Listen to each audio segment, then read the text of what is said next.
እንዴት አድርጋችሁ የግራስ ኤርድሮፕን በስልካችሁ ፋርም ማድረግ እንደምትችሉ ላሳያችሁ። ፕሌይ ስቶር ላይ ትገቡና ሚሲስ ብራውዘር ወይ ደግሞ ኪዊ ብራውዘር ብላችሁ ኢንስታል ታደርጉታላችሁ። ከዛ ኢንስታል ካደረጋችሁ በኋላ ኦፕን አድርጋችሁ ልክ እንደዚህ ይመጣላችኋል። እዚህ ጋር እንደምታዩት ኤክስቴንሽን ምልክት አለች። ያ ማለት የክሮም ኤክስቴንሽኖችን ይቀበላል ማለት ነው። ቀጣይ ምን ታደርጋላችሁ?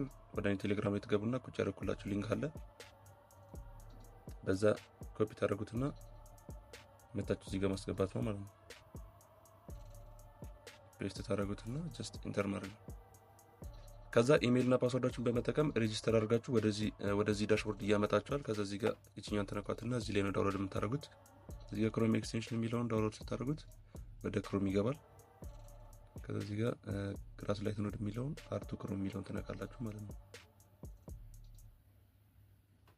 ከዛ አሁን ኢንስታል ሆኖልናል። እዚህ ኤክስቴንሽኑ ስትነኳት እንደዚህ ይመጣላችኋል ማለት ነው።